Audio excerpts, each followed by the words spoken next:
Here we go. Here we go. Here we go. Here we go. Here we go. Here we go. Here we go. Here we go. Oh, here we Here we go. go. Oh, here we go.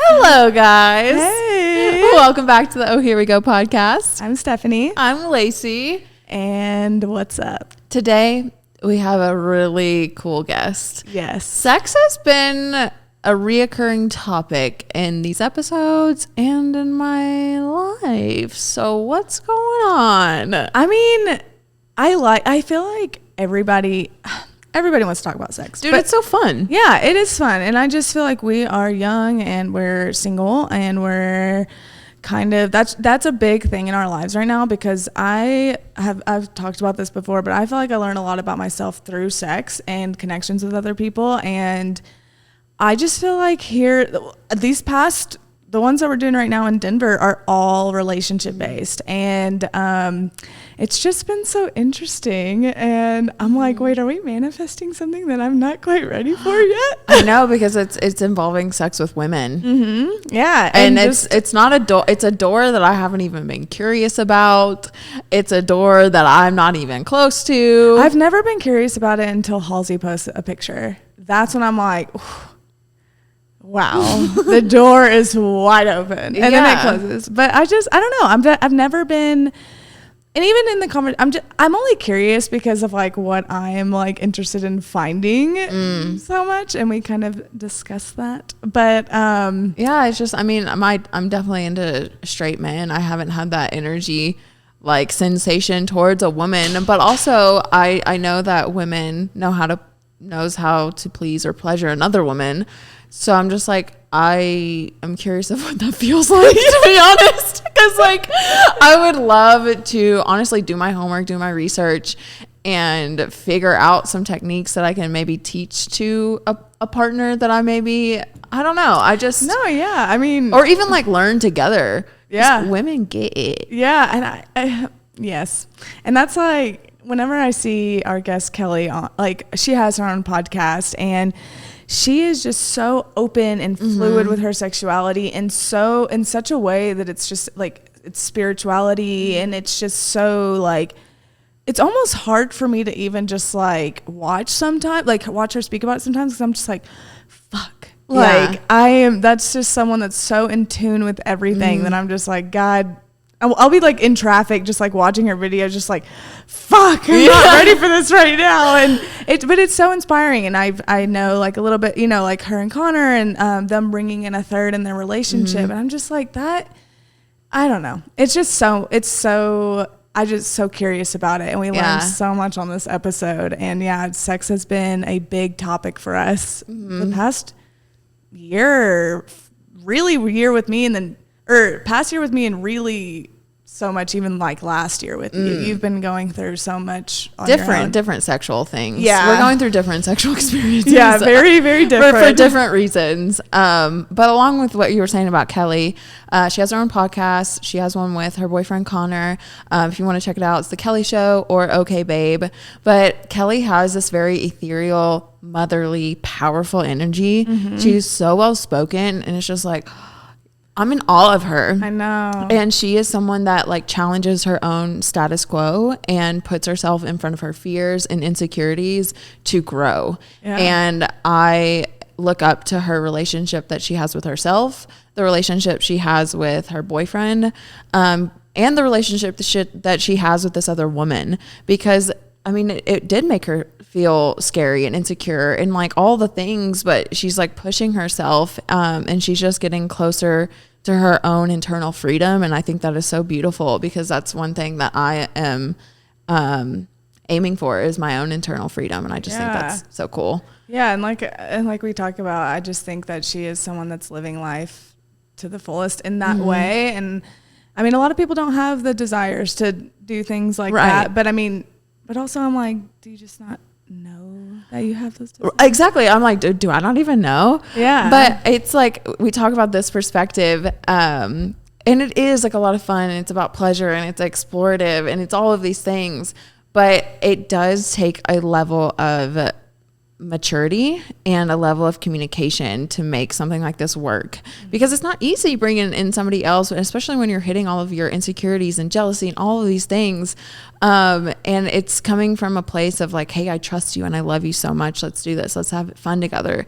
Let's like allow each other to experience these things because you want to. It's like, this is your life and this is my life, and I want you to live what you need to do. Like, I don't have to have control over you. Like, I just think it's so cool. That's and that's kind of like with the open relationships, like how I reapproached this person, and I was like, at first I was like, no, and then I was like, well, I mean, actually, I don't want to limit your experiences, and I don't want to limit mine either. So that's why I was like kind of telling you guys and all my friends, I'm like, I might be interested in trying this with this person. And then you were all like, no, like, why? No, you don't want that. You don't want that. And I was just like, well, maybe I don't. But yeah, I don't know if you would want that with him specifically. Yeah. I mean, maybe. But also I'm like, I feel like only it would work with that person. Yeah. I mean, I can't speak for you, but I don't trust him. Oh yeah. Therefore, I'm like, you know. No, that is the whole thing. But I just meant like at the time, I was just like, I kind of don't want to go through life being interested limiting yourself. Limiting myself, being somewhat interested and then never following through. Because I'm like, what? Like I'll bounce back, like, gosh, but yeah, this was a good one. This was a really good one, but I also want to say for everybody listening or watching, this, I guess, trigger warning. We do talk about sexual assault and rape was mentioned. So even I, like, my chest got heavy, and so I just want to like preface that because we do mention sexual assault and healing from that. But one thing we do talk about, which I'm interested in, was somatic sex therapy. Is that what it was called? I can't remember. I think it was now. Semantic. And basically she did just some kind of, you'll hear it, but it was taking you through like your traumas and your fears, and like then coming to a place of pleasure, like sexually. And that's something that I want to, when she was talking about like the sex therapy, I just was like, that is the kind of sex therapy that I would want to do, because my previous relationship, 6 months in, I'm laughing now because I'm just like, it's so ridiculous, but I'm glad that it's to a point of laughter now. I mean, well, this sex therapy part. No, is yeah, to that's a what I'm point saying. of I'm just laughter. like, because it's ridiculous to me. But yeah. 6 months in, which isn't a long time to be dating. You know, like you have your little honeymoon phase, and you're like fucking like rabbits. Like it's fun for a second. So, and then like, you know, maybe just like the little like sparkle fades off. Maybe it's just me. I just thought it was normal to kind of come out of the honeymoon phase, right? Yeah. And so like we just weren't having sex as often, and I thought that was so normal. Like I was tired from work. Like just think life picks up. We're comfortable with each other. It's just like cool. Yeah. And this person, there's just a whole slew of things going on with that, but he wanted me to go to sex therapy because I didn't want to have sex with him as much. And I was like, nothing's wrong with me. How are you gonna like? And he was like, I think we should go to sex therapy. I'm like, what's wrong? And he was like, you just don't want to have sex with me as much, and it's like affecting my confidence. Like when you don't want to have sex with me, it directly hits my confidence and doesn't make me feel secure. It makes me feel insecure. And so I was like, I'm tired of men telling me to go to therapy.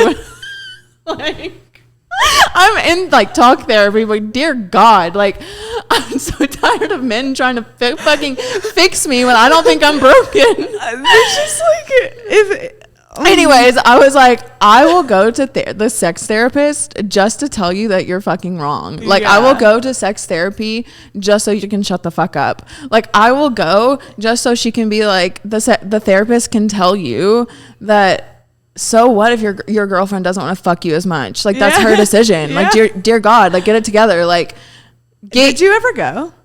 No, but I wanted him to shut the fuck up about it. So I really wanted to prove him and be like, this is ridiculous. Like just because I don't want to share my body with you, why is that my problem? Like, why is that? Yeah. Like this is what I have been processing a lot from this relationship.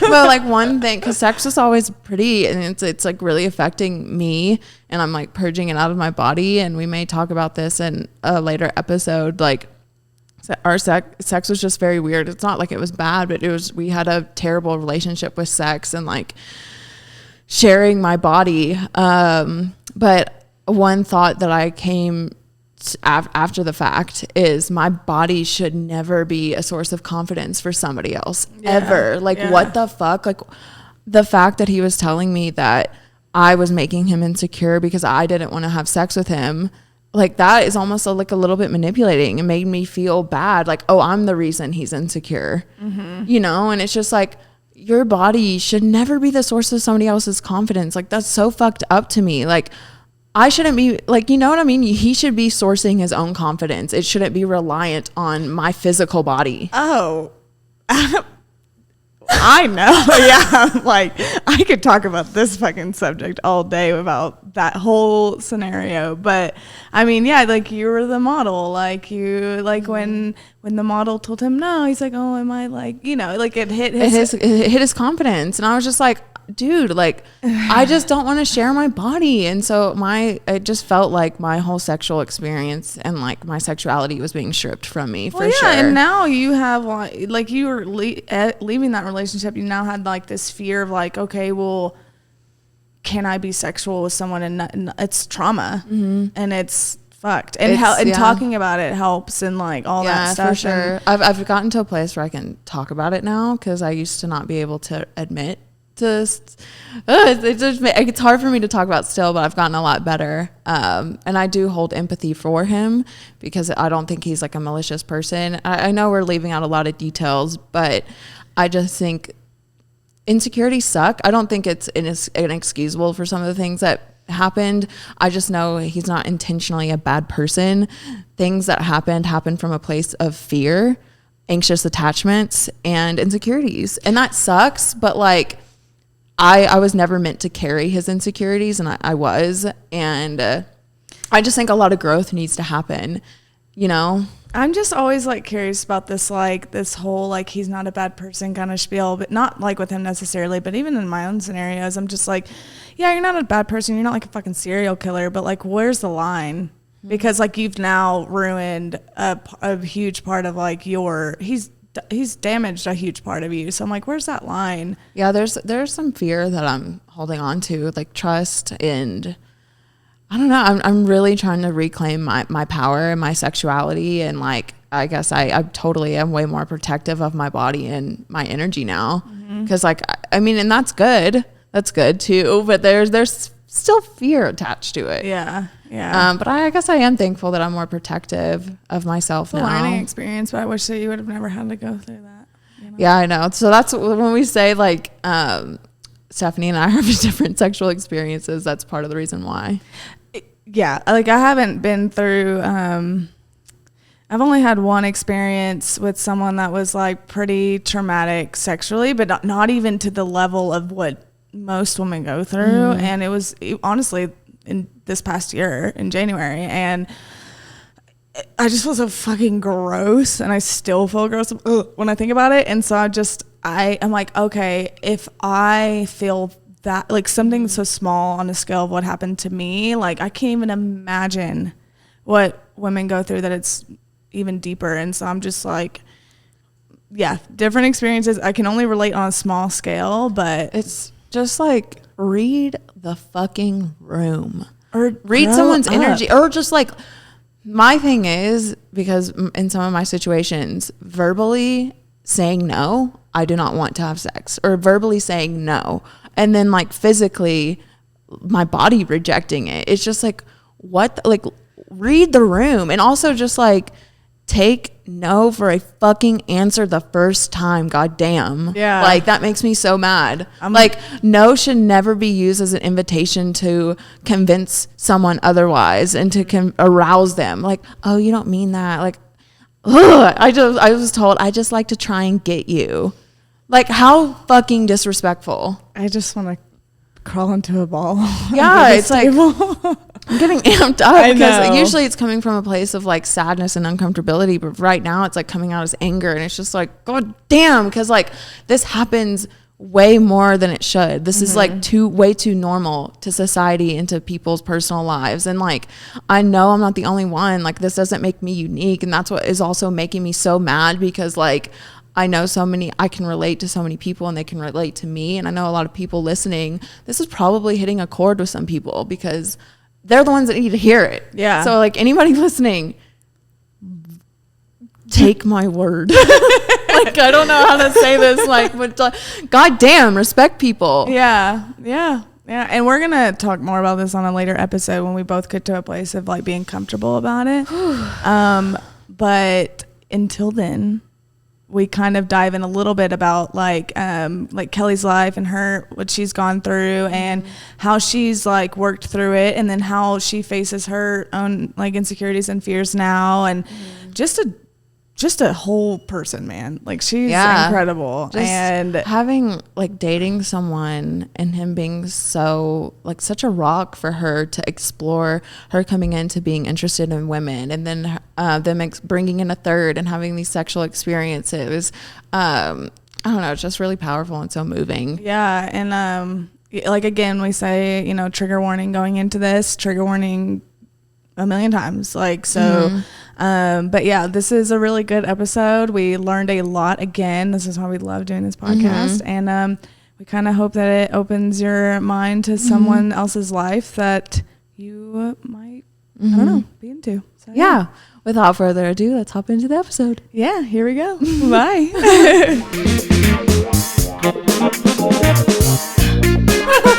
Okay, Welcome back, y'all. Hi.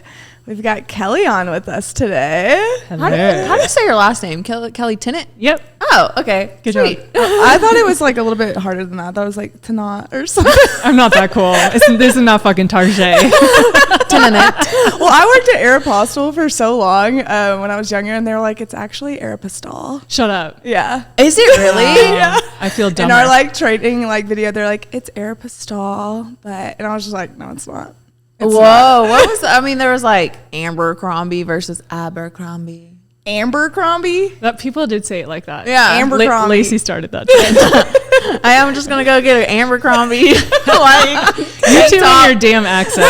Wait, okay, we were just talking about this. I truly don't feel like I have an accent. Oh, honey, you do. I can't even try. Connor's from Texas, and whenever Papa calls his grandfather, his accent comes out so hard, or if he's drunk, or we're down there for Christmas, and I'm like, what happened? Like, when did you turn into a hick? And then you come up here, and you're like normal, and you talk like me, like a fucking valley girl from California. Okay, so you're from California? Yeah. Oh my gosh. I just like, I can't hear it. Where did you grow up? I grew up in Southern California in Temecula, and then I went to USC. So, oh my gosh, yeah. You've had many lifetimes, I feel like. Oh, girl, have I? Yeah. Yes. Wait, how old are you? 33. Okay, Yeah. okay. You used to be a newscaster, right? Or Yeah, for sports, yeah. Okay. Oh yeah, I saw that clip. Oh, I was like, wait, what? Oh my gosh. Okay, yeah. So to back it up, we have Kelli on with us today, who Lacey actually met her boyfriend Connor this summer. Yeah. Through. So this is such a funny story. I know, I love so I'm it. on OnlyFans. And I have actually like had really like dope conversations on OnlyFans, and I made friends with this person who was wanting, I mean, he wasn't my life coach. We just talked about a ton of shit. We would send like 20-minute videos back and forth just talking about life. And he recommended the Realness podcast by Connor to me, and I started listening to it, and especially like a lot of his like beginner episodes where it was just talking about a lot about relationships and mushrooms and just all of this stuff that was very open-minded. And I loved listening to it. I tagged him on my story, which I usually never really. You don't ever do that. I'm never like, hey, like listening to this podcast. That's not. Yeah, that's not you. So I don't know. I just felt compelled to just share. And he reached out to me and wanted to have me on. So I flew out, recorded a podcast for The Realness, met Kelli, and I just remember standing in y'all's house in the kitchen, and I was just in a terrible relationship, but y'all felt like my mom and dad. Oh my God. Like, for sure. And y'all were just giving me advice, and I walked out of that, and I was like, or walked out of your house, and I was like, damn, they're so nice. But then I was like, whoa, I really just like spilled all my shit on them. I was like, why? Was your ex with you? He was like in the city, but he wasn't in the house. Okay. Yeah. I had like, oh my God, fuck this. You guys had just had a fight that night. You had been up like all night. You were struggling. I looked to struggle. My eyes were red. Like when I cry the night before, it like rolls over into the next day, where you can tell I've been crying. So I walked into that podcast, hadn't eaten breakfast, so like my brain wasn't like as on it. Been crying. So anyways, that's over. Yeah. I remember Lacey telling me about you, and she was just like, Kelli, just like, she just has this like ethereal mother, like feminine sexual energy. And I was like, God damn. I was like, okay, like, I'm trying to be and then around that. shortly thereafter, I was basically naked on your bed set. So here we are. Yeah. And I met Kelli through shooting her boudoir photos in my apartment. And we just, That was the dog. he liked it very much. He approves. It's so funny. But yeah, so ever since then, I've just been kind of like keeping up with you a little bit, and you are a whole other, I just love you. I'm inspired by you. Yeah, you just, Yeah. I mean, you're like one of the only people on the internet that I see that are just so like open with their sexuality and just like it. I mean, it's just inspiring. So I guess like, so your podcast is The Kelli Show. Yes. And then you and Connor have Okay, Babe. Which one came first? The Kelli Show. So I've had that for 3 years. I started that when I left my TV career, and I was just like, okay, I need to do something else. I've been interviewing people my whole life. It's what I'm really good at. I know that I can do this. How do I do it in a way that feels good? So I started the podcast, and it was all about like chronic healing and autoimmune disease, because that's what I had been struggling with for like 14 years. Oh. And so I was talking to people in that space, healers, doctors, everyone who had been helping me. And then over time, it kind of transitioned as I got more spiritual. I started doing plant medicine, and then my whole sexual awakening happened. So that was like 3 years ago. And then Okay Babe started, God, I think it's been like a year and a month or something. We started it after we moved to Denver, and we wanted to have a relationship show because every time we were on each other's podcast, they were our highest downloaded podcast. And we were like, why don't we just have a show dedicated to you and I, and then we can both do our own thing? Because it was kind of taking over both of our shows. We were just constantly on each other's podcasts. So yeah, it's been super fun, and we don't have a script. We just kind of go in and share whatever the fuck's going on. Wait, so you said, you talked about your sexual awakening. Was that, and then you also mentioned plant medicine. Did that go hand in hand? Yeah, I would say the plant medicine came at a time I was coming out of a really tough relationship. I had just had an abortion. Like I was basically in shambles. And you know, when you do the work, right? The work that they talk about, but then you get yourself to a point and you're like, I don't know what else to do. Like I keep hitting a wall. There's something else there. I know I need to see something on the other side of this wall, but I don't know how to break through. And that's when plant medicine came in for me. I had some friends in LA who were, you know, quote unquote influencers who were trying all these things. I'm like, you could do that, and then let me know how it is. And then I'll see if I want to do it. And they loved it, and it was changing their lives. And many of them had chronic illness as well. And so I was just really curious about what I could see. And my first ayahuasca ceremony changed my whole life. And that was what really opened me up to the sexuality conversation and just the embodiment and being in my body, feeling safe in my body as someone who had experienced sexual trauma in my life, as someone who had eating disorders, who had a lot of body image problems, working in television, being a top athlete, like all these things. Yeah. It kind of fed this idea that I was never good enough. It wasn't okay to be sexual. It wasn't okay to ask for what you want. And I didn't feel safe to do any of that. And so it all kind of like catapulted together. And then we went into somatic therapy together, and I started to just be more honest about what I wanted and my desires. And so it all just kind of came out of that and just organically evolved. Wait, what is somatic therapy? So I might be butchering this because I'm not an expert, but as I understand it, you can do somatic therapy in a lot of ways. So you can do it through breath work, yoga, talk therapy, but it's really focused on the body, and it's really about movement. The one we did is sexological somatic therapy. Wait, we ready? As in you and Connor? Connor and I did this. Are you ready for your minds to be blown? Yes. Whenever I say this out loud, I'm like, can't believe I fucking did this. So sexological therapy is when they literally bring you to orgasm. The practitioners bring you to orgasm, and it rewires your pain into pleasure.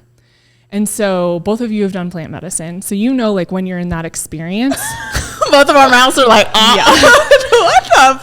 I know. When you're in that experience, it can like trauma can come up, or bad experiences, or like really heavy emotions can come up.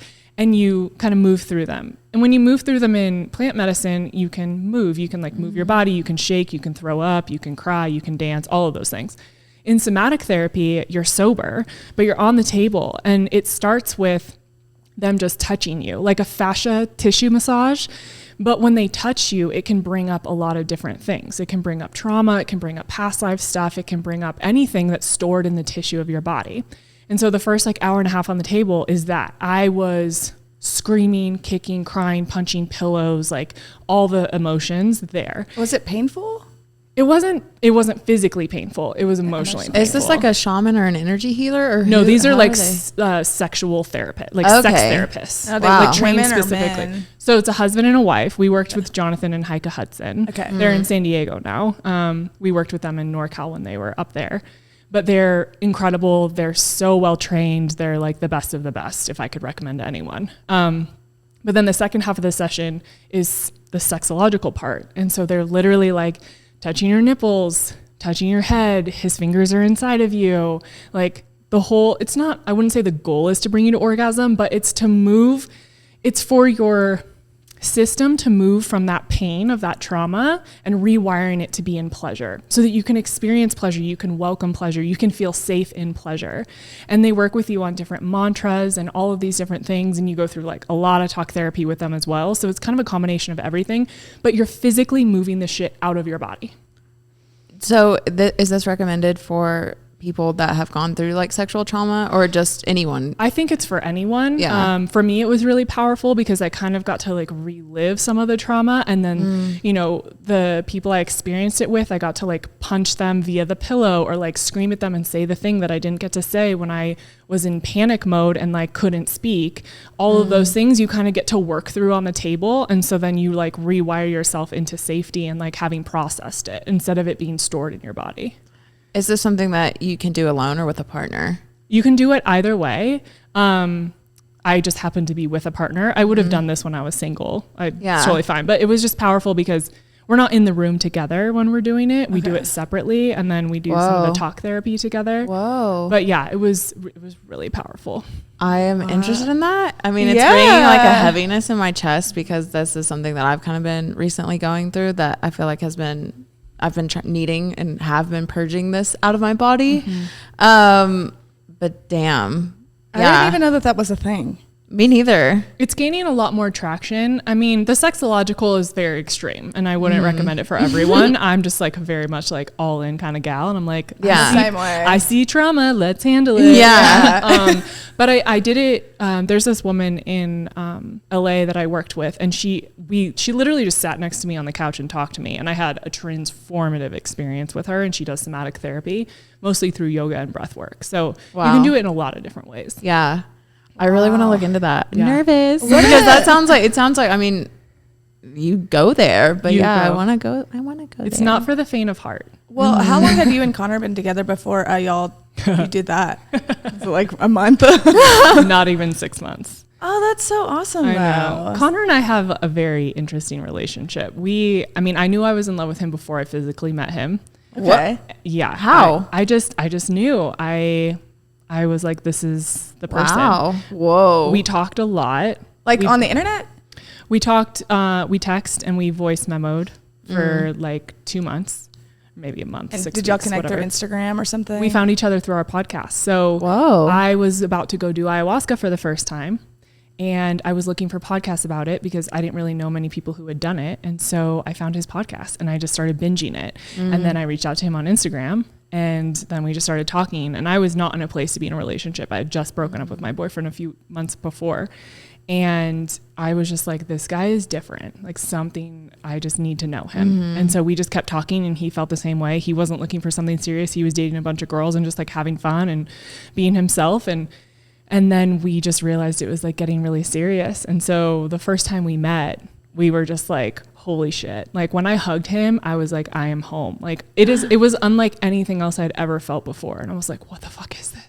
Damn, I love that. Yeah. It's also, I mean, I've been thinking this whole time, like, just through your journey alone with your sexual healing and stepping into your own sexuality and testing things out, for him to be so supportive and a rock in your life and so accepting is so neat and like inspiring to me, because that's a narrative that I'm not familiar with. Yeah. And I'm like, but it is possible. Like, so yeah, that's one of the reasons I loved listening to your podcast when I first found it, and having like hearing you come on to his, and my mind just being blown to how open and accepting you guys were of each other. Yeah. I mean, look, at the end of the day, people always are like, you guys are couple goals. I'm like, we are so fucked up. Please don't say that. I think that we're just willing to have the hard conversations. And something that I said to him, we were in Moab this weekend, and it was, you know, I don't know if you guys have had this experience, but I went on this trip with him, and I was like, this is a moment that I'm never going to forget, because I feel like it changed our relationship. There was just this bonding that happened. This weekend? Yeah. Wow. It was really, really beautiful. And we've been, you know, up and down for the last year and a half, and all the things happening in the world and our personal lives. And we hadn't had time alone, like away from the dogs, no one asking us for anything, just camping, like cooking hot dogs, not being distracted by anything. And we were just together. And the thing I said to him was, you know, I am showing you what's possible for you in having balance and a healthy relationship and everything that's possible in your life. And you're showing me what's possible for me in terms of having more fun and being more adventurous. And I think that's why we really brought each other and asked for each other in our lives, is because we were both ready for that balance. And we both knew that we needed that person to come in and to wake us up to our own greatness. And I show that to Connor, and he shows that to me. And it doesn't mean it doesn't involve uncomfortable conversations. Like, we were in a huge fight before I came over here. Like, he was like screaming at me, because he was just like, what the fuck are you even talking about? And I was like, what the fuck are you even talking about? And then it like ends 3 minutes later, because I was like, thank you for bringing that forward. I didn't even know I was having insecurities around that. And we just moved through it. But he is my mirror. He shows me where my insecurities are, where I'm not trusting myself, where I'm not allowing myself to have fun and be free. And I do the same for him in different ways. And it's just, I think that's the value of our partnership. And I think that's why people are like, oh my God, it's so amazing. It's just because we're willing to talk about the shit no one's going to talk about. Yeah. You mentioned him being a mirror. Would you consider him being a twin flame? Oh my God, if I say that, he's going to kill me. He was always like, my queen, my twin flame. Connor hates all that bullshit. I know. But like secretly, yes. I feel like you're definitely more like on the spiritual front than he is. So you didn't know him before. Okay. Connor is actually one of the most spiritual, intuitive people I've ever met. Like I am so in awe of him, and he's not in that place right now. Like he did all that. He started this 10 years ago. He's just in a different phase. Yeah. And now he's into like politics and entertainment and like challenging the norm and all of those things. He's done ayahuasca and mushrooms and DMT and, you know, worked with therapists and like gone through all the things. And then I'm just starting it. And so he was kind of like phasing out of needing to be this spiritual person, as I was just like trying to microdose ayahuasca and like live in the ethereal. And he's like, oh dear God. But I think it works, is if we were both like that, we'd probably kill each other. Yeah. Yeah. I can see that for sure. Yeah. I also like being like a teacher, and I like being taught. I like the level of spirituality that's just like one of us is that way. And because if it's both, it's a lot. It can be a lot. Oh, it's just every relationship has a power dynamic. Yeah. Yes. Yeah. Yeah. And I think we both really like learning from each other. One of Connor's favorite things is teaching me stuff. Right. And so I love that he's so into hunting, and he's so in politics, and he listens to all these comedy podcasts, nothing I ever wanted to have anything to do with, but I've learned so much. I'm going to go hunting with him this year. I have just this different experience now, and inquisitive mind and exploration of things I never would have looked at. And he always says, I just rely on you for all of my spiritual information. Like you do you, hang out with all of your like goddess friends, and then let me know what I need to know. Yeah. And so we just got like trade.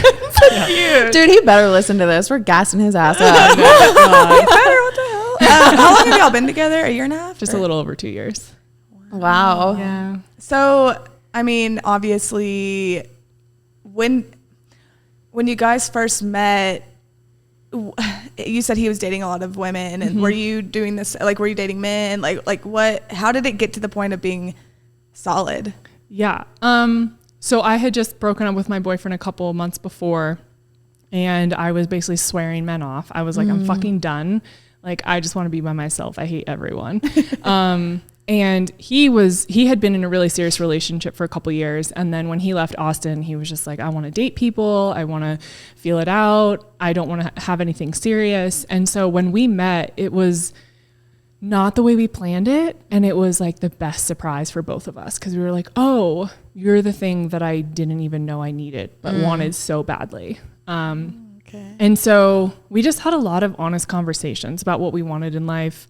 We just happened to share like the same vision for our lives. Some of it looks a little different, but it's the same. It's based on the same core values and like dreams that we have of so important. Freedom and play and connection and honesty and all of that. And so we just decided from the beginning, and he really led this, of we want to have a relationship based on our rules, not anyone else's. And we want to live in a way that feels genuine to us. And we don't want to have to, you know, make sacrifices in ways that feel like we're giving up on ourselves or turning our backs on what matters to us. And so we just kept being in conversation around what that looked like. And we didn't really have the threesome, let's bring someone else into our relationship conversation for a few months. But it was really like, I started it. He never brought this up to me. And I was just like, I think I might be interested in women. And he was like, tell me more. Oh, really?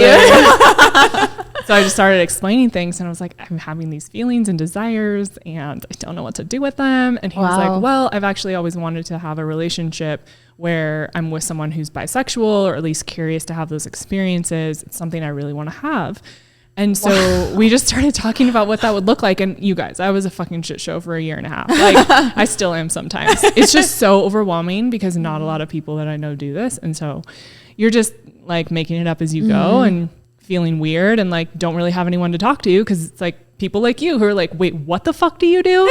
And so then I'm like, not to make you sound bad, but I'm like, I feel more isolated because I'm like, shit, I do something that a lot of people don't do. Well, this is cool because you also, there's not many people to turn to. You truly just have to listen to yourself. Yeah. And that's really powerful because most of the time we kind of just like do the thing, walk through the thing, lean on another story that we're familiar with. So this is really cool. Thank you. Yeah. So were you, were you having these feelings about like wanting to be with other women like once you guys started dating, or have you always had this? I hadn't, but then I remembered probably 6 months ago, I was like, oh my God, I remember that one night.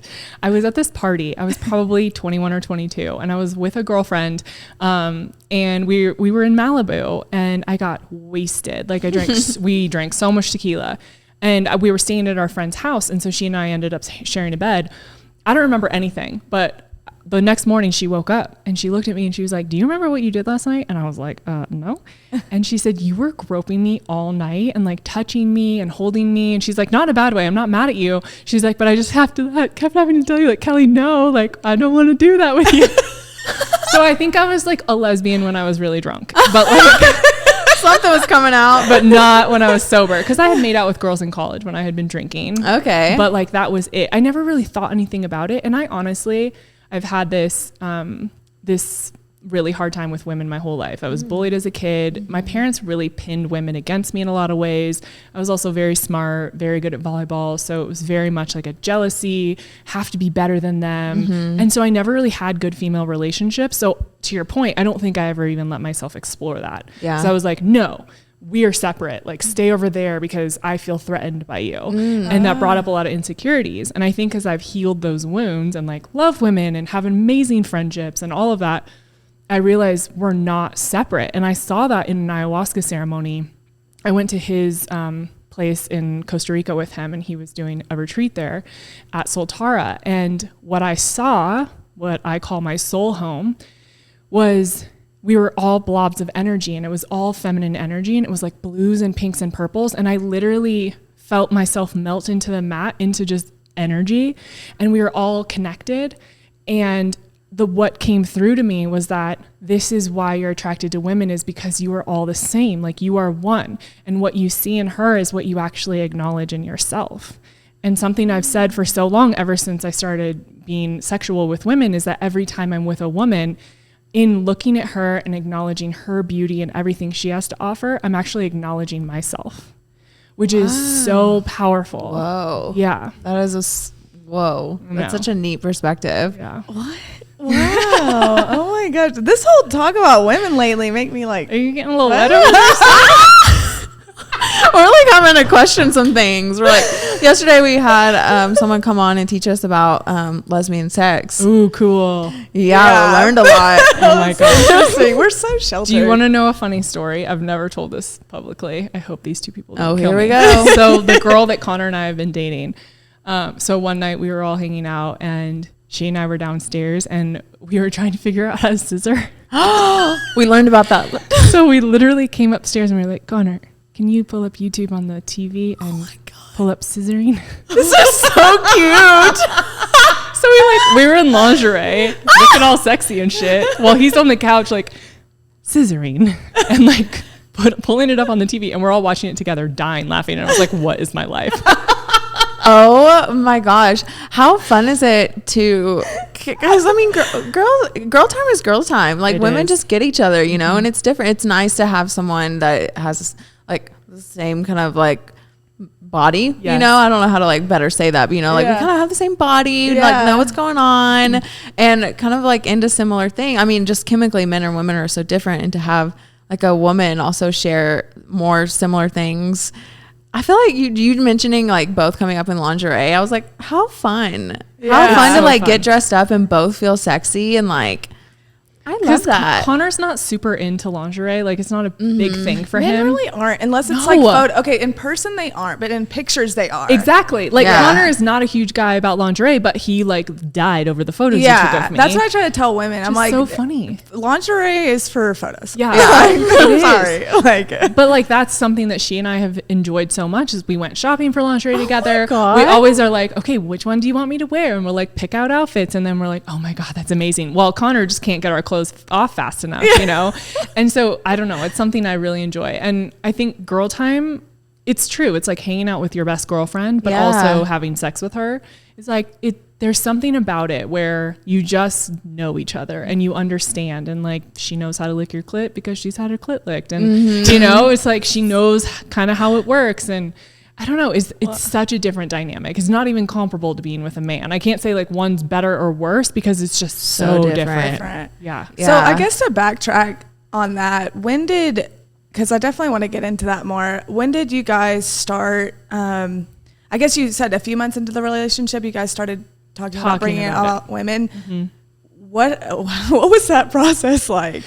So, God, I've never talked about any of this. Oh, really? I thought you had. I thought, damn, I'm just going to Uh-oh. crack it open all over me. I just cracked up. Lacey really wanted that sound effect. She was like, hold on.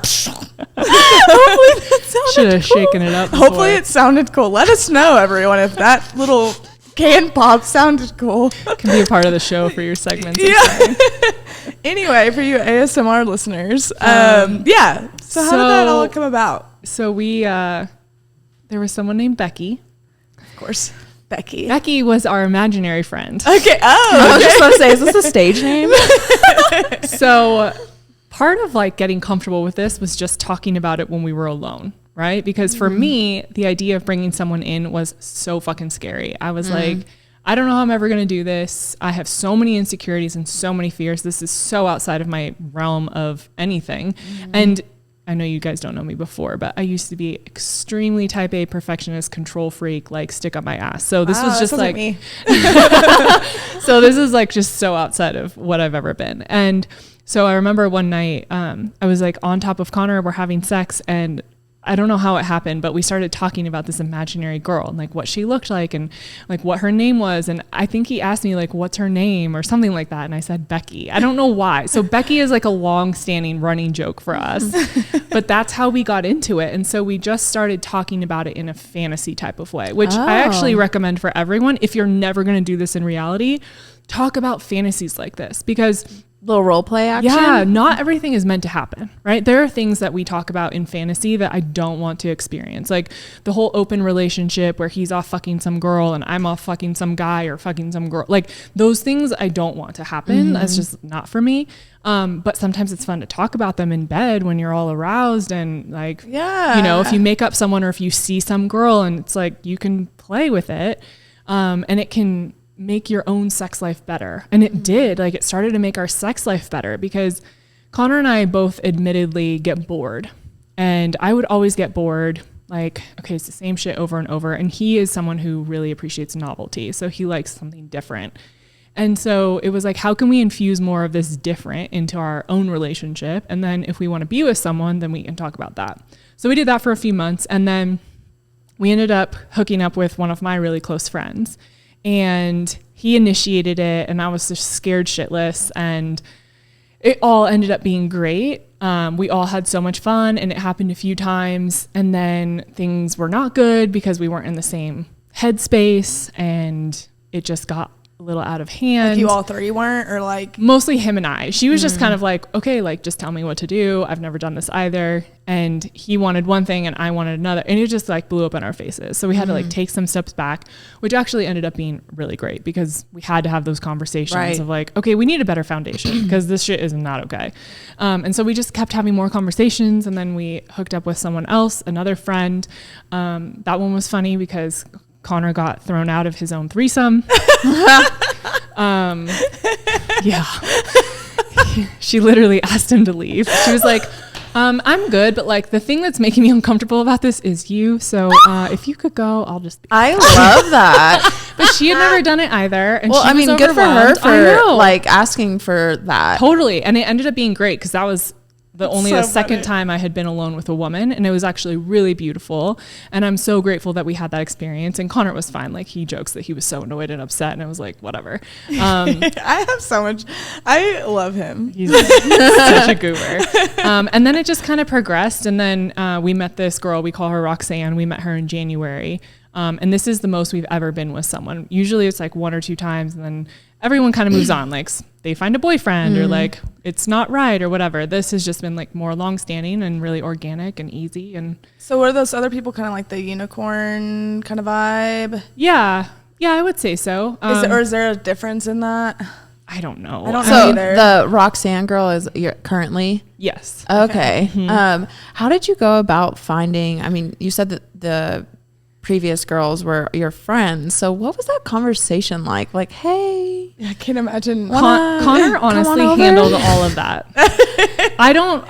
That's not my thing. I don't know. I'm like, this is still so new for me. I just can't. I'm like, you get them to me and then we'll like do our thing. But the whole leading up to it is what he really enjoys. And I don't know what he says exactly. Whoa. It's just like, oftentimes he'll text with them or DM with them. Many of them have been friends. Like the girl that he got thrown out of the threesome, they went and had drinks alone, and then he brought her back home to me, and then we all hung out. And so they had a conversation by themselves, and he just kind of like shared some things with her that we had talked about, and she was like, okay. And she was like, well, I'm in. And so then they came back and we all hooked up, and Do you prefer having it be someone that you know and trust over a stranger, or just very open to anything that may happen? I don't know yet. I don't feel like I've done it enough, like had enough different experiences.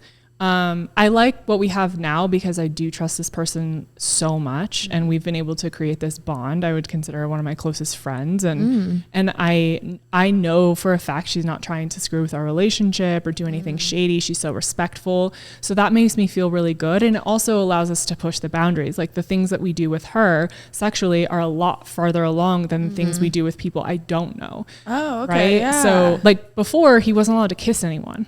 Was that your absolutely boundary? not. Oh yeah. I mean, I had and still have and manage all the boundaries. Oh, wow. Yeah. So That's good. I was like, I can't handle this. I can't handle that. And so as things have progressed and as I've like learned to create that relationship with Roxanne, it's made me feel a lot more comfortable to push boundaries and like push my edges and see what I'm comfortable with. And not everything turns out well, but for the most part, it just like, I just feel more safe in the experience that I'm like, okay, we can do this. If it's someone I don't really know, it's really hard for me to be like, sure, do this with my boyfriend. Like, hope you're not a fucking homewrecker. You know? Yeah. Like, I don't know. Yeah. So it's hard. I like what we have, but at the same point, people start catching feelings and it gets more serious. And so it's not like a 1 night or 2 night thing. It's like, oh, we see this person every week and we talk to her like every day or every couple days, you know? So it's just like such a different dynamic. Does Connor have any boundaries for you? I mean, with men, I'm not allowed to be with men. Yeah. But no, other than that. So what are y'all's boundaries within this? I guess this is a throuple, right?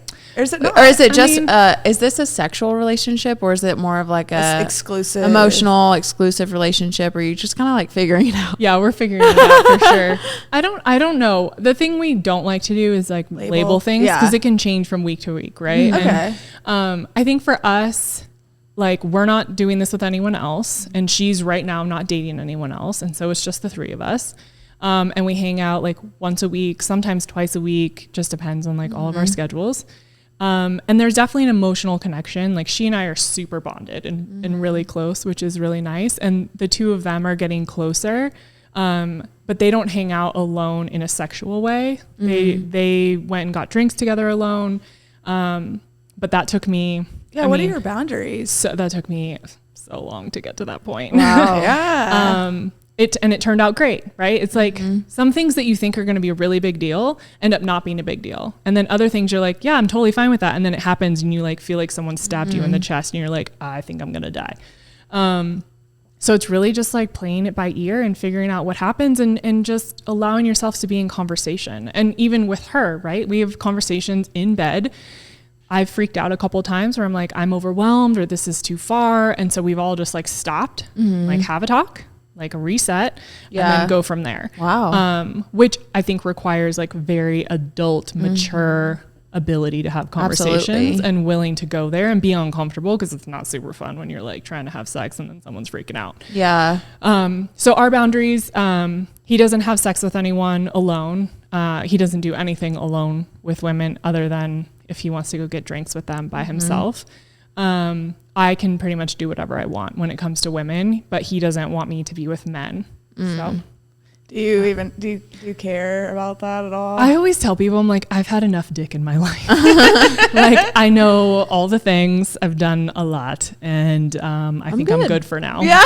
I mean, I don't know. Talk to me in 10 years, 20 years. Like, maybe we have a totally different dynamic. I have no idea, because if you would ask me this a year ago, I would have been like, you're fucking crazy. I'd never do that. And here we are. But I just don't anticipate that. And like, the idea of being with two men at the same time, people always ask, do you have men in there with you and Connor? And I'm like, that would be hilarious. Is that something neither of you want? No, I mean, Connor definitely doesn't want that. And I don't want to be with him and someone else. Like, that sounds like the worst thing. And I also feel like I used to feel early on like I was cheating on him if I was kissing another woman and he wasn't there. And that was really hard. I remember calling him from LA one night, and I was with my girlfriend and we were hooking up.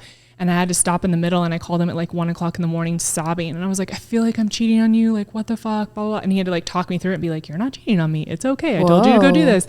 And so that's hard. So now I don't feel like that, but I definitely like, even the idea of kissing another guy makes me feel awful inside. So I'm like, I just know that that's not something for me. Yeah. So Yeah. How is it dealing with jealousy and all that stuff? it's the worst. Yeah. Has it gotten better? Yeah, it's definitely gotten better. I mean, that's why people don't do it. Like, at the end of the day, It's a lot. It's a lot. And it really brings up every insecurity you have.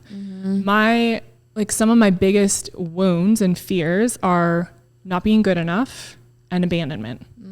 So pretty much both of those are brought up all the time in this dynamic, because my running thought process is, he's going to fall in love with her. He's going to like her more. She's more attractive than me. He's going to leave me. So I have that narrative going. Or she's better than me. She's better at this. She's prettier, whatever. I'm not good enough. Right. Or I'm not fun enough or sexy enough or whatever. And so those are two of my deepest wounds. And so I chose a dynamic where I get to look at my deepest wounds on a daily basis and be like, hey, fucker, like, do you want to keep being this insecure? Do you want to keep thinking you're not good enough? Do you want to keep comparing yourself to women? Do you want to keep thinking your boyfriend's going to leave you all the time? Like, that's not healthy. But that's how, as women especially, we operate. And so I think that I chose this in part to heal a lot of that. Like, I really believe I subconsciously chose this to like get deep down in it. And I still do plant medicine. I sit with mushrooms and microdose quite a bit. And that's the stuff that comes up. And it's like, I feel like the mushrooms laugh at me and they're like, oh, you're so cute. Why are you even worrying about that? And then I start laughing through my tears, and I'm like laughing and crying and snotting all at once. And I'm like, oh yeah, that's so dumb. But it's true, because like I look at Roxanne and the relationship I have with her, and I love her so much. Like she's such a wonderful person. And I'm like, why would I like compare myself to you, or why would I try and make you less than me? Like, I think you're so great. Like, what are we fucking doing?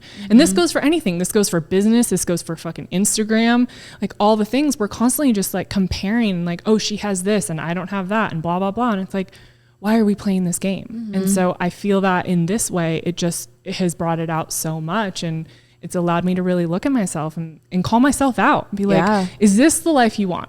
The life of not feeling good enough, and the lens that you choose to view your life and experience your life of not being good enough and of people abandoning you?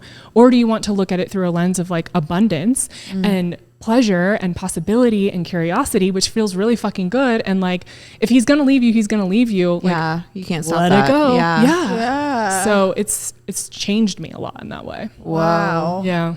Damn. So yeah, that is like putting yourself in front of your fears. That's one way to heal them. Yeah. You're like, oh, I survived. Oh, it's okay. I made it through. Yeah.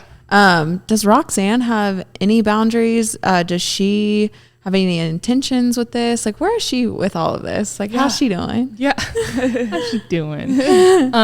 Roxanne is so great. She's definitely like in an explorative place for herself too. And she's never done this before. I'm the first woman she's been with. This is the first time she's ever had a threesome. Like, this is really outside of her wheelhouse too. And it's funny because she and I have very similar personalities. So we just get each other, which makes us a lot easier. Yeah.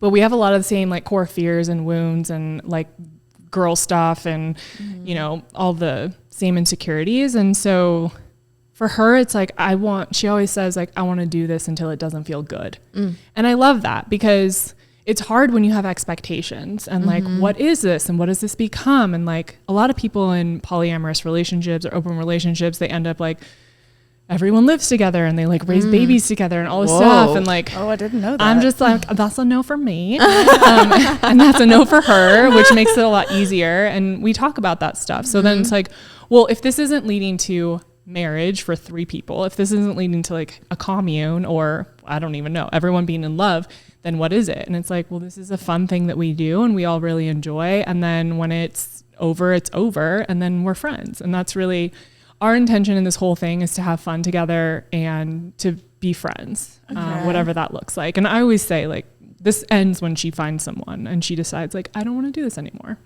Oh, I like that. So, okay. But it's different for everyone. Yeah. Well, how was your first experience with a woman or like with Connor? Like, what was that like? Yeah. What was that like and how did it make you feel? Yeah, it made me feel so good and it was so normal. Whoa. And that fucking scared me. Like even right now I can like feel that anxiety again. I remember, and I've had that feeling multiple times where it's like, this is too normal and it feels too good. Something's wrong. Because there was just this knowing and this connection. It's like what we were talking about earlier, like women just get each other.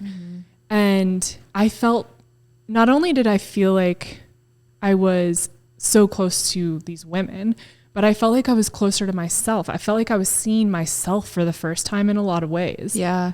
And talk about being like extremely vulnerable and raw and open to this experience that, I mean, most of the women we've been with haven't really done this. So we're all in it together and you're just like, well, here I am, let's do this thing. And it was the most beautiful opening experience every time.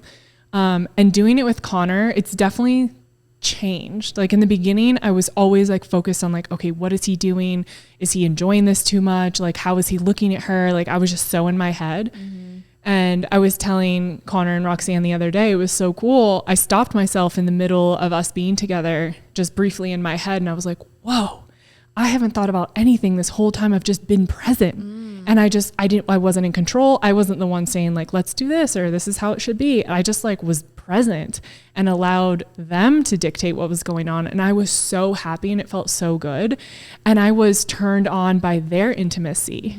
And it felt so nice because it didn't feel like them being intimate meant anything bad about me. I can't stop looking at your face. You're hilarious. This whole time Steph is like this. For those of you who can't see her mouth has been dropped. I'm just like, it's so funny. But yeah, it's like that love. This is like a new world for us. I'm for real, just like. It's so great. Okay, anyway, get back to it. But yeah, it was like all these things that I was really scared of started being really great and started bringing me pleasure. And so it was just, it's kind of like in somatic therapy, right? Where you take this thing that was so scary, your biggest fears, your biggest pains, and then all of a sudden they become your pleasure. It's like I rewired in this experience of allowing myself to be in pleasure and have fun, and it let me be present. Yeah, I feel like you're giving yourself permission to explore and just have fun with it, which is really cool. It's just freeing, especially like the growth from it being fear and like, oh no, what the fuck, and then just like getting pleasure out of that is just so freeing. Wait, so did you originally, you said you were finally present. What are things that would come up in your head that, was it just like trauma and like other stuff, or like? No, it was more like he's spending too much time on her. He's liking this too much.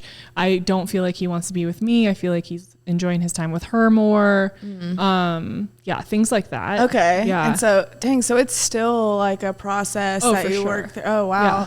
Well, have you, like, whenever you mentioned like being with a woman made you feel so, like, it just felt like nice. Have you ever thought like, oh, maybe, like, have you ever considered just being with women? Yes. Okay.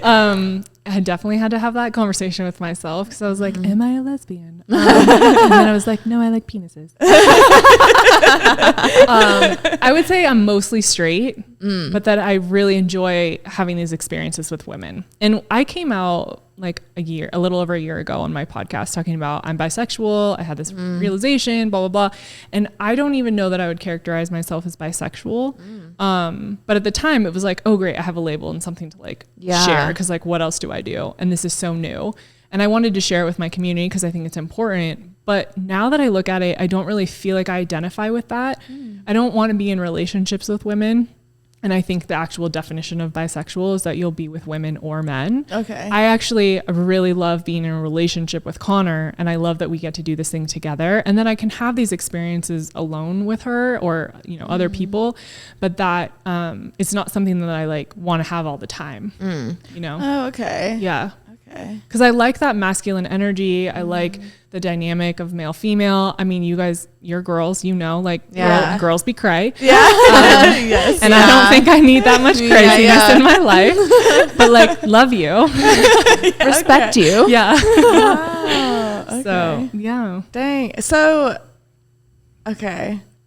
My mind is still blown. I mean, is this something that you guys, or that you think that, you'll ever stop doing, or like have you thought about like you're like I don't know? Yeah, we've talked about it because we're in the middle of IVF and doing fertility stuff right now. Oh my gosh. Oh, I was gonna ask. Okay, like is kids something like in your future? Yeah, and I think don't tell him, but I think he'll propose in the next, you know, short amount of time.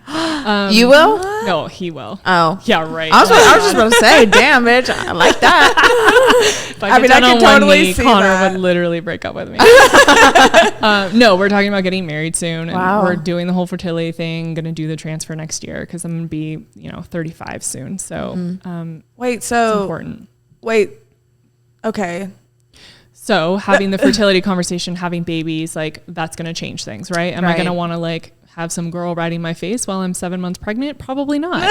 Maybe. Could be super hormonal and horny. I don't know. Yeah. But like that definitely will change things. And we've had the conversation of like, we're kind of doing this a lot right now and really enjoying it because we know that things are going to change soon. Okay. Not that we don't want to do this again, like after having kids or, you know, that time period, but we're aware that like hormones play a role and we're not gonna be sleeping because you're gonna have a newborn in your house and, you know, things just change. And so I think we just want to remain open to what that looks like. I don't anticipate me ever really wanting to be in a full on open relationship.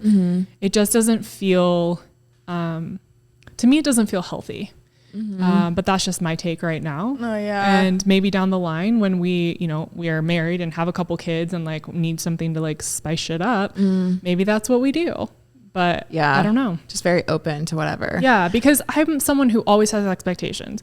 Has to look like this with a fucking bow on top, and this is what the outcome has to be, and blah blah blah, and I must have plan the whole time. And it's like, okay, well, nothing ever works out the way you think it's going to. So why don't you just stop trying to control and micromanage everything and let it happen the way it's meant to happen and organically, and just go with how you're feeling and let that be okay. Mm-hmm.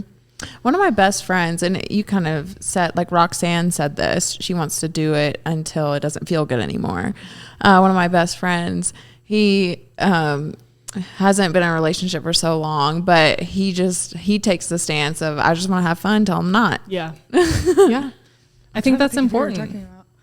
Anyway. Wait, so how was it, like, how has your family been with, like, all this? Like, do they care? Yeah, whoa. My mom passed away last year, and I don't speak to my dad anymore. My brother knows, so I don't remember. At some point last year, I called him.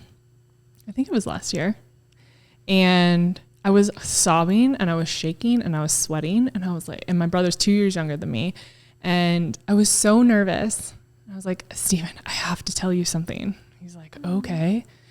And I was like, I'm bisexual and I like women. And he's like, that's why you're freaking out? And I was like, well, yeah. And, da-da-da. And he was like, it's fine. You like licking pussy. I like licking pussy. It's all good. And I was like, oh my God. Not the reaction I was expecting. But he's like, so can you give me some more credit? I think I'm fucking cool. And I was like, you are, but like, I'm not. And so I was scared. My brother is the best. He's so supportive. He thinks I'm nuts. I don't think he even follows me on Instagram anymore because I'm like half naked all the time. Maybe your family understands too. Yeah. And it's like, can I not see your boobs all the time? Which is totally fine. I'm like, you don't need to follow me. But he'll like send me random text message about something about threesomes or like whatever. And, you know, a lot of his friends follow me, so I'm sure he doesn't hear the end of it. And, you know, it's like Kelly's little brother, and now she's on naked all over the internet, talking about girls and stuff. Too, but yeah, so I don't really have family to answer to, which is makes it kind of nice. Oh yeah. Do you ever have to deal with very conservative people, like backlash online and stuff? Yeah, I've had some people talk to me about Jesus and how I'm sinning and like this is the devil's work. But I mean, I think it's hilarious. I often repost it into my close friends and I just get a kick out of it. Yeah. It's fine. I understand. You know, this isn't for everyone. Everyone has their beliefs and you know, they can have that. I don't believe that Jesus doesn't want me to have threesomes, and you know, I'm just an open person and I have a different set of beliefs. And so I'm not here to judge you, but you also don't get to condemn me to hell because of choices that I make for myself. So that would be so weird, like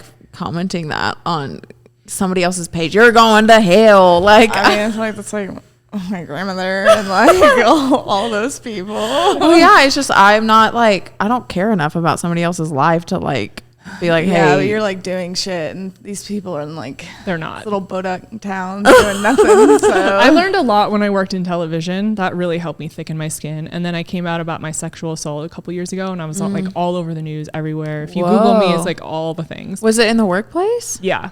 Oh my God. Yeah. Wow. And so that helped me thicken my skin because I was called every name under the sun. I had so many people for coming forward about your story. Yeah. You received backlash because of it? Oh, so much. Yeah. Why? Because it was the coach of the Lakers. So it was just like a big deal. Yeah.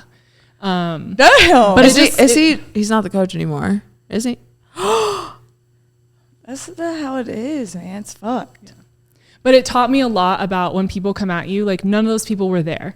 None of those people actually know me, and they have opinions, and that's okay. And I just realized, like, why do I worry about what other people think of me when they don't actually know me? And like, I know what's true for me and my experience, and that's all that matters. And I think that's really helped me in this iteration of myself as I've become more open about my sexuality. It's like, who cares if people don't agree with you? Like, are you doing what makes you feel good? Are you hurting anybody? No? Okay, like on your merry way. Yeah. Well, I've kind of, I've talked about this with a couple of people, and I don't know how long it took for you to like come forward with it after it happened, but did it not get better for you until you brought it, like came out with it? Like, because I was trying to talk to somebody about this, and I was like, somebody that didn't understand why women needed to bring it forward. And I was like, there's no healing until that happens. I was like, I don't know why that is, but I was like, there's no healing until like it's brought to light and stuff like that. So it's just being heard. It is. And, this is for a lot of industries. I'm working in sports and being, one of the only women. It's just so present in that industry. Mm-hmm. And I know so many women, and I knew this before I came forward, especially after. So many of my colleagues messaged me privately being like, I've been raped by so-and-so, or this has happened to me. And so I knew that it was happening for sure. But what happened for me, because I didn't come out about it until like 5 years later or so, because I thought that we were supposed to just put up with it. Mm-hmm. Like, this is something that happens. And like, if you want to keep your job, keep your mouth shut.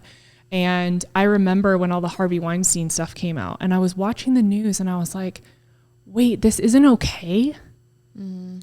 Oh, wow. And I called my mom. I remember I was in my apartment in Santa Monica, foam rolling on the floor, watching TV. And I just started sobbing, and my whole body started hurting, and I got hot, and I was like, this does not feel good.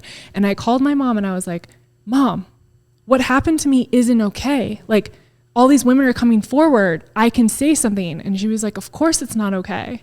So she didn't know. She knew. Like, I called her the morning after it happened. Whoa. But like, I was like, oh, because in our industry, you don't talk about these things, because in order to keep your job and like keep people happy, this is not something you do. It was like, you don't go against the man. Exactly. Mm-hmm. And so I was just like quiet. And when I spoke that out loud, and when I spoke, which was one of the hardest days ever, talking with like 30 cameras in your face and clicking and all this stuff. And I just shared my story, and it felt like such relief, because I was like, people don't know what's going on behind the scenes in any capacity, sexual assault or anything, chronic illness, cancer, like your husband's cheating on you. Like, it doesn't matter. People don't know what you're dealing with behind the scenes. I could be like the hot chick on TV who's, has the cute outfit on and interviews the players and does my thing, but like, you don't know what's going on behind the scenes. Oh. And so I just felt like I had been living a double life for so long. And that was part of my healing, was allowing myself to be me and not feel like, I have to be this person here and this person here. I was like, no, you can be whole, and this is part of your experience, and it's valid. Oh, I did not know. Are you open about that on your podcast? No, I don't really talk about it, just for legal purposes and stuff. Whoa. Yeah. This is making me very queasy. Yeah. I mean, just because like you've been in such, like, it's just been a hot topic with us lately, like on your own end. And I'm trying to heal from it too. Yeah. So, it's actually interesting. I get so frustrated when people don't listen or believe the victim. And someone like left, and it's not like I've really talked about it at all publicly, but someone left a comment on my TikTok, because someone said, like, if you've said no to a guy and then they've convinced you otherwise, welcome to the 97%, if that makes any sense. Wait, what? Like, sexually, if you said no to a guy sexually and then they convinced you otherwise, that you didn't actually mean no, welcome to the 97%. Oh, like, if you say no, I don't want to have sex with you, and then they're like, they can, a lot of the times, which is one in some of my cases, they'll convince me that I didn't actually mean no, and they'll try and arouse me, even though, like, hey, I don't have sex, and they're saying like, hey, welcome to the 97%. Wow. So I reposted that, and someone commented, you can't just change your mind and say it's rape after the fact, and I was like, yes, you fucking can. It's not like you're changing your mind. It's just coming to realization. Like, your brain can protect you and make you convince yourself of all of these things that, like, you know what I mean? Yeah. I just got so frustrated at that comment, because it was someone that was uneducated, and I don't know. There's so much. Yeah. I mean, it's very nuanced. Yeah. And I think that's the problem, right? Is because there's so many takes on it, and there's the man's perspective, mm-hmm. the woman's perspective, and if there's no one there to witness it, and if there's alcohol or drugs involved, mm-hmm. like, there's just so many layers to these experiences. And I think one of the things that gets hard is, Connor and I talk about this a lot, is kids in college, and you're both drunk, you're both stupid, you have sex, and then the next day the girl can say, well, that was rape, even if she consented, and ruin someone's life. Mm-hmm. It's not that she necessarily changed her mind, but then she feels guilty about making a decision that she probably shouldn't have made.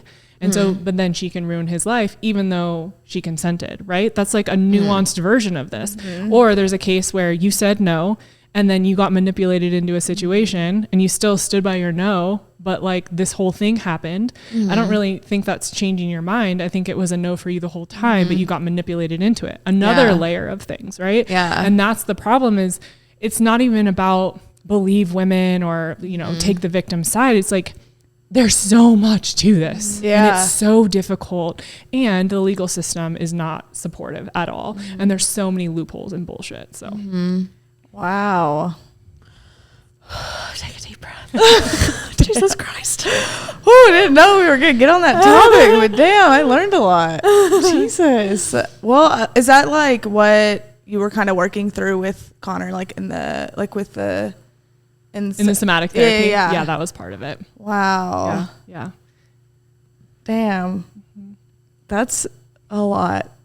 And that's, I have a lot of respect for you. Thank you. Yeah, I'm so sorry that you went through that. Yeah. And I'm always worried about like topics like this, because I'm always like, I don't know what to say, I guess, or like how to respond to even something like so different as like eating disorders and stuff like that. Like I'm always just like one of my best friends had or is going through that, and I'm like, I don't know what to say, how, like, you know, I just get so like, and I think I think I come at this from both sides, from someone who's been in hard situations and then someone who supports people in those hard situations. Is we can't fix stuff for people. And I think that's what we often run to, is like, well, let me fix this for you. And if I say the right thing or I do the right thing for you, it'll make it all be better. And that's not going to happen. People have to have their experience. And I think the most important and valuable thing we can do is to tell people that what they're feeling or experiencing is valid,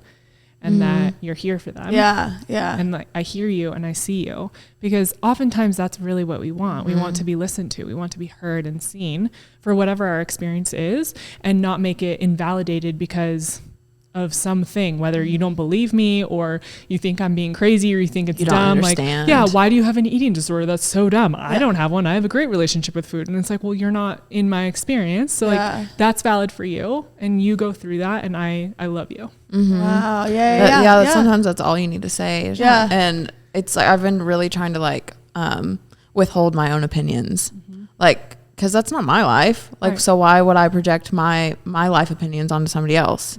And just like listen to somebody and just be like, oh, damn, I've been practicing that. Well, something that I learned, I facilitate women's circles as a part of everything that I do, working with women. But in my facilitator training, and one of the rules that I stand by is that people don't give feedback.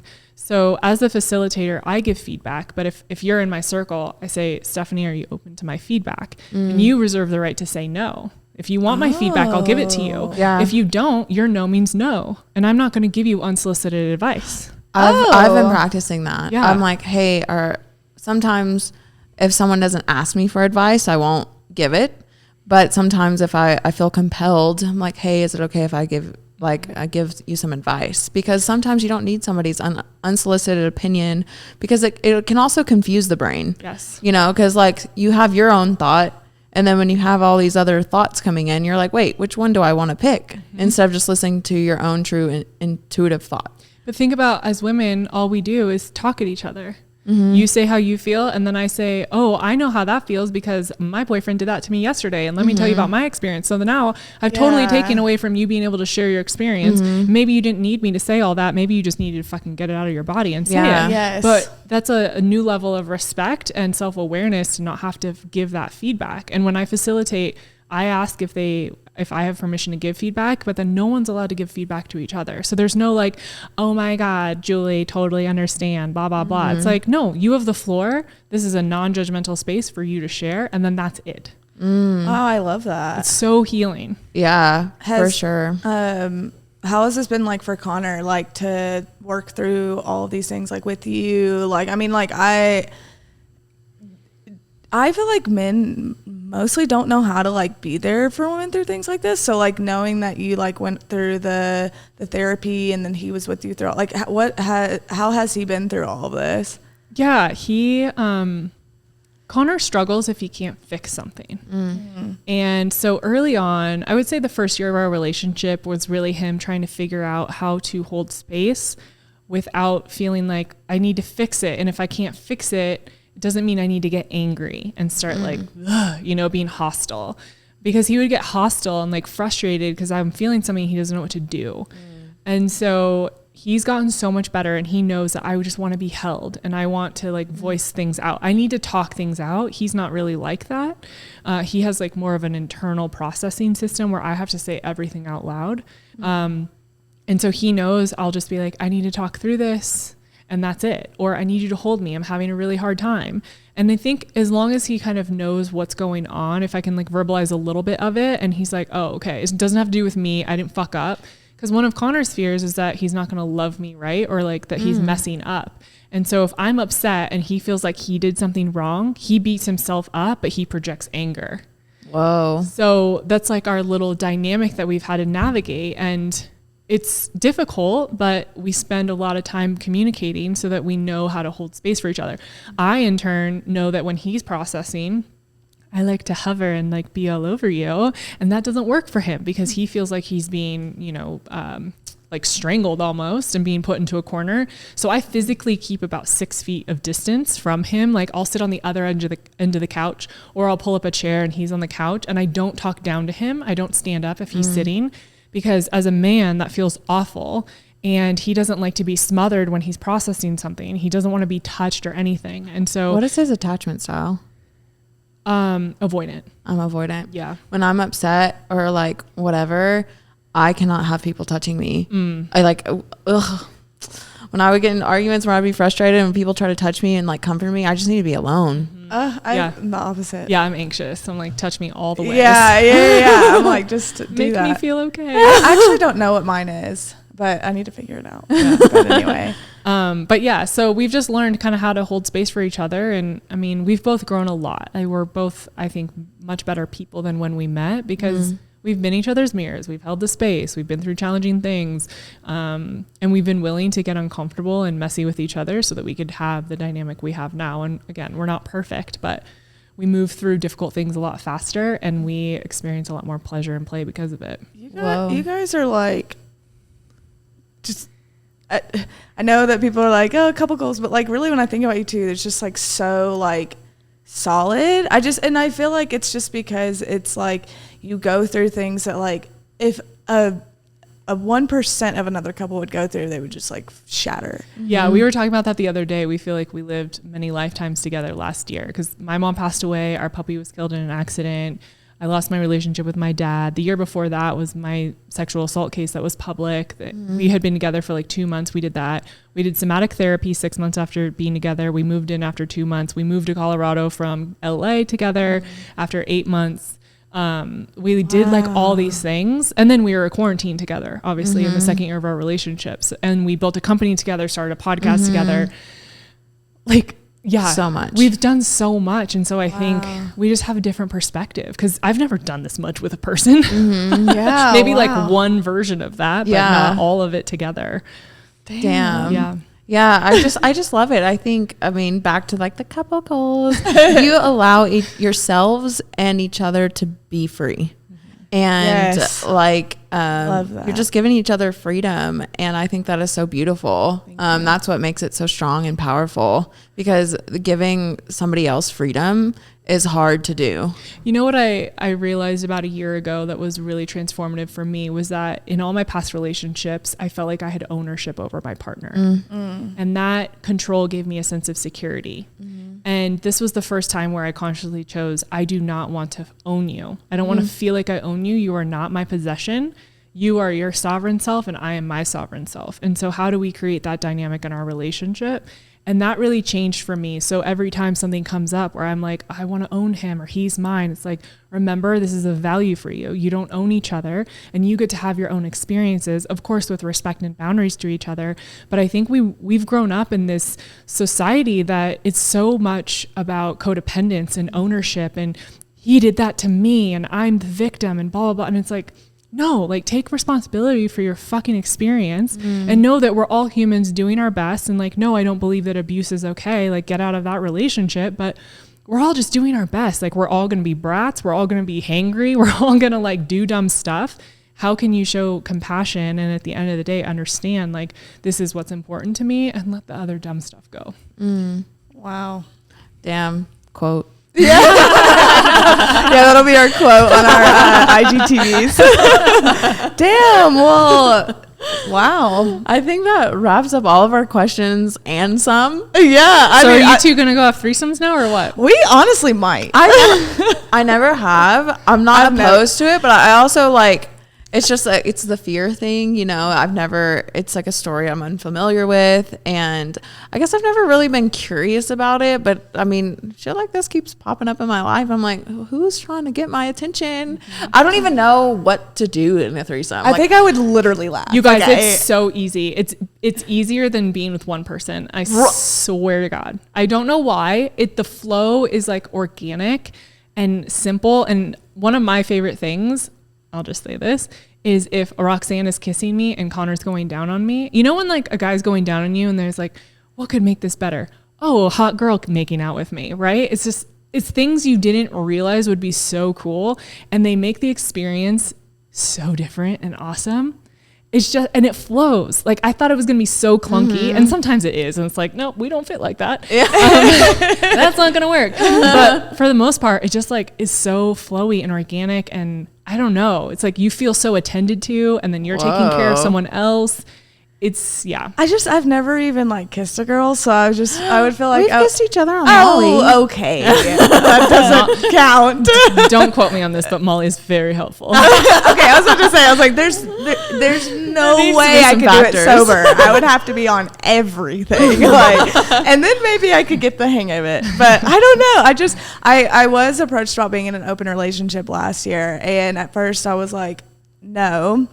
And then I took 2 steps back, and then we started the podcast because of that. And then we had on Melissa Fabeo, an educator. Who is in an open relationship. She's an author. She does all these things, and she educated me on it. And then I reapproached that person back, and I was like, hey, like, I don't know, but I am more open to it now, and I see why you need that. And because this person has a million intimacy issues, and that's why he needs to do that. But I have a lot more respect for the multiple layers of all of these things now. And that's it. I think it's just, we like talking about it and learning about it. And it's like honestly a different level of maturity for sure. And level of communication. Like it's not easy. It's just like, I feel like most people think that it's just like, but it to me, I'm like, this is like a whole new level. It's just a lot of work. A chapter that I've never even known how to open. And I just don't want to, I am curious about it because I don't want to live my life not to the fullest. And I think that is one thing that is like to experience anything new is living your life to the fullest. So that's why I'm like, not opposed, but I don't see myself in that situation. So, yeah, and I think too the 2 things I want to leave your listeners with is 1, don't do this to save your relationship because it won't. Oh yeah. And 2, it can actually create much deeper intimacy. So Connor has definitely struggled with like intimacy and relationships in that way. And we are way more intimate and way closer, and it has broken down all the barriers because there's a level of trust and communication that you have to be able to do this. And I'm so grateful because our relationship is so much better because of it. And this is just like this beautiful thing we get to do together. So just wanted to add that. Damn. I totally agree. Yeah. Because damn, I remember listening to one of your podcasts. Maybe it was on the OK Babe show, and it was like bringing in a third. And the relationship that I was in, I was just like telling him about it because I was like, this is so interesting because I've never thought about it from this perspective before. And I was like, it's from a place of like, hey, I trust you and love you so much. Let's have fun together. Let's do this. Let's try it out. And like the person I was with just couldn't get his head wrapped around it. But that was like the coolest perspective. I was like, damn, I never thought about it like that. Well, a lot of men feel threatened. So they think that the woman is going to leave him for the woman. Whoa. And I never thought that would be a thing. But a lot of our listeners have messaged us because they've told their boyfriends or husbands about this. And then they freak the fuck out. They're like, absolutely not. We're not doing that. You'll leave me. This is going to ruin our relationship. And it's just so funny. I'm like, why would guys freak out? I feel like you get 2 girls. Like, wouldn't you be stoked? I mean, unless she wants to go be with another man, obviously that's a whole other can of worms I can't speak to. Yeah. But it just seems like a fun thing. But yeah. Wow. Got to be with the right person. Damn. Well, thank you so much for coming. Thank on. you, girl. Yeah, this was so informative. I love I this. cannot imagine what people are gonna DM us. My mind just keeps getting like broken open, and I love it. This is why we like doing the podcast, because Isn't it we're cool? just like, we're just learning so much. That's how I feel. I'm like, I'm selfish. I have a show just so I can talk to my favorite people. It's Yeah. not for anybody listening. I Selfishly, thank I'm you. getting smarter. Yes, exactly. Thank you for being so open about all this stuff, because that's really hard for some, like, especially where we're from. It's hard to find people that are open about that stuff, and you know, our big base is Arkansas, and no one's talking about. We have 3 questions for you. 3 questions about threesomes.